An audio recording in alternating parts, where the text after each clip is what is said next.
We are back with more What's Now. Well, Google Maps provides a lot of services for many individuals, and they have some brand new features you may not even be aware of.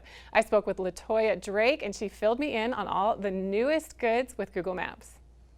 15 years ago, navigating from A to B meant printing out driving directions to your destination and reading each turn on the paper. But today, you can get step-by-step navigation whether you're walking, driving, or taking public transportation using only the phone in your pocket. Google Maps is celebrating its 15th birthday and taking a look back on some major milestones, plus looking into the future. Here today with us is LaToya Drake. She is going to share tips for all the ways Google Maps can help us throughout our day in 2020. Thanks for talking with us, LaToya. Oh, thank you for having me. So what are some of the big changes from 2005 to 2020? I think you hit the nail on the head. In 15 years, we've gone from just having an on-paper experience where even if you made the wrong turn, you were pretty much stuck. You couldn't really change quickly, to now where everyone has a navigation system in their hand. And what's happening is Maps is no longer about getting from point A to point B. We're thinking about how do we make this a discovery tool? How do we save you time? And how do we really help you explore places that you can't necessarily get to in a car, but we can actually take you there and stretch the imagination all within one app. It's hard to believe it's been 15 years. In some ways, it feels like a lifetime. Other ways, it feels like it was just yesterday we were printing out those directions. But tell me more about some unique places you can explore using Google Maps. Here's one of my favorite ones. Now, there's a feature within Maps called Street View, and people have probably used this to just look at a place if you're going somewhere and you want to see how the exterior looks before you get there. Now you can use Street View to go places that we can't necessarily get you to in a car. An example of that is the International Space Station, right? You can't drive there, but I imagine kids who love space and are curious about astronauts, we can now help you see exactly what it looks like within the International Space Station. We can take you there in a really 3D immersive experience.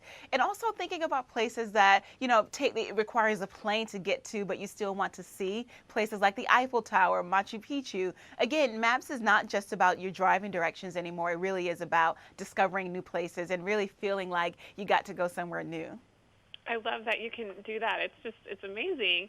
And there's also things you can do with Google Maps that most of us don't even know is possible. That's correct. And our teams here, when we're making these changes and making these improvements, we think about what does a real person actually need? What does a human need and would be helpful? So examples of that are, imagine you're going to a shopping mall or an amusement park. You hit this big parking structure and you don't remember where you parked. We can now let you save where you park and actually navigate you back to your parking space so that you're not that person. You're having to take pictures. You're trying to turn on the alarm system to find your car. It's small things like that. Or even if you're using Maps for walking directions, imagine being the person who spends too much time walking in the wrong direction. You now can take Maps. If you hold your phone up, you can actually see the world as it is around you and then see arrows that point you in the right direction so that you're not walking in circles and constantly lost. So it's those things that feel small, but ultimately when you're able to use them, they save you so much time and hopefully take away some of the pain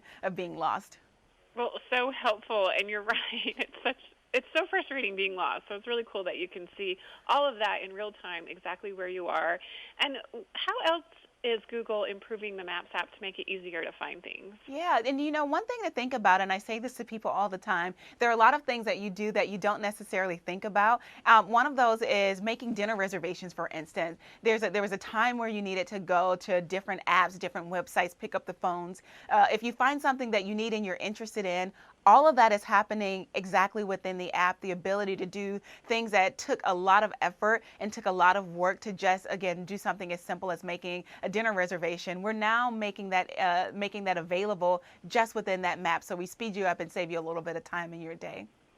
Well, it's so exciting. Where can we find out information and really learn how to use these new features? Best thing to do is download the Google Maps app. That's on iOS, also on Android. And we're also rolling out a new pin icon, which is right behind me. So want to make sure people know to look for it because it will change on your app.